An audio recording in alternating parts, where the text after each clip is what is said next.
السلام عليكم يا شباب، ازيكم عاملين ايه؟ كنت منزل من 4 5 شهور كده، مش فاكر بصراحة من امتى. ان انا كانت مفاصلي تعبانة جدا ومش الغضروف تآكل، لا ده الغضروف تآكل والعظم كمان تآكل. وكان صعب جدا ان انا انزل جيم، وكان عندي تآكل في مفاصل الكوع ومفاصل الركب، الحاجات اللي انا بعمل عليها بوش شديد جدا طبعا في تمارين السكوات او تمارين الدفع او تمارين البنش بريس. فده بيؤدي لتآكل مفاصل. طيب، هو ليه انا الوحيد اللي مفاصلي تاكلت؟ ليه في ناس تانية بتتمرن ومفاصلهم ما تاكلتش وبيتمرنوا وبيشيلوا اوزان وبيلعبوا غلط؟ يعني ده انا على الاقل كنت بلعب صح. اقول لك ليه. لان انا الموضوع اول حاجه عامل وراثي. يعني انا لما جيت بصيت كده لقيت ان عيله امي وعيله ابويا الاثنين عندهم خشونه. جدي وجدتي عندهم خشونه، والدي ووالدتي عندهم خشونه، فبالتالي انا ورثت الخشونه.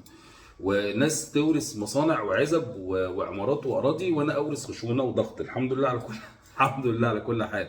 في ناس لا قدر الله بتورث سرطانات من اهاليها، فيا رب لك الحمد والشكر طبعا.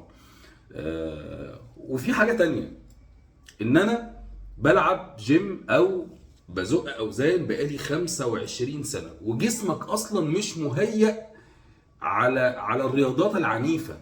يعني مثلا رياضه البوكس او الMMA رياضه محترمه جدا وانا بحبها، بس في الاول وفي الاخر رياضه عنيفه، اصاباتها كتير.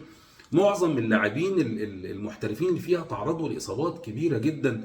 الناس اللي بتلعب بوكس بيبقى غلط طبعا، اللكمات على الوجه، وده غلط جدا. وفي ابطال كتير حصل لهم مشاكل كتيره جدا. لاعبين كمال اجسام والناس اللي بتكبر عضلاتها، جسمك اصلا مش مهيأ ان هو يشيل العضلات الكبيره دي. جسمك اخره ربنا خلقه علشان تلعب مثلا 20 30 ضغط في اليوم، وعشان تتمشى حوالين البيت كده عشان الدوره الدمويه. اما بقى اللي احنا بنعمله في اجسامنا ده ربنا مش خلقه عشان نعمله. ولكن دايما انا في حد كان بيقول لي اهلك جسمك بالرياضه. ما دام كده كده جسمك هيتهلك، فاهلكوا في الرياضه احسن، اهلكوا في حاجه تستفيد بيها. انا خرجت عن الموضوع، تعالوا اقول لكم دلوقتي. يبقى عامل وراثي مع ان انا بلعب جيم بقالي اكتر من 25 سنه، ده اثر على مفاصلي بصوره كبيره. يعني تخيل هعمل ايه في الايام اللي جايه دي؟ طب انا عايز اتمرن، انا ما كنتش اقدر انزل السلم. جربت حاجات كتير قوي، من ضمنهم اخر شهرين جربت منتج. وخلوا بالكم المنتج انا ما اتكلمتش عنه الا لما عمل معايا مفعول كويس.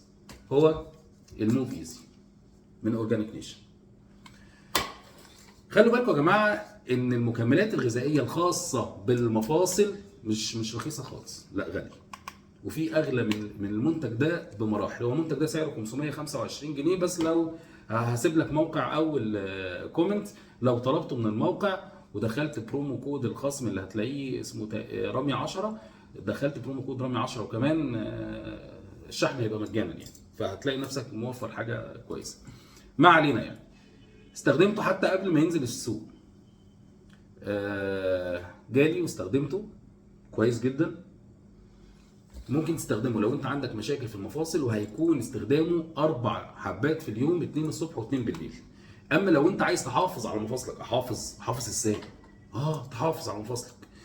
لان انت مثلا لو انت بتتمرن وبتلاقي طرقعه وانت بتتمرن من غير اي وجع، ده دليل ان انت هيحصل لك خشونه في المستقبل. فلازم تلحق نفسك بجرعه وقائيه، حبايه في اليوم.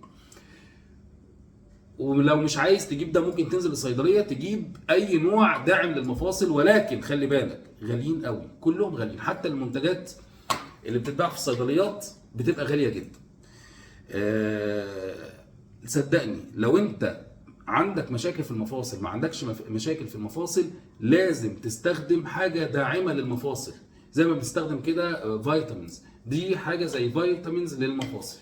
في بقى مواد كتير قوي، اهمهم الجلوكوزامين اللي بيزود السائل الزلالي، وكمان مواد تانية بتعيد بناء الغضاريف، علشان توصل كده تبقى جدو، سنك كبير ودقنك بيضة ومتمتع بلياقة بدنية وعضلات.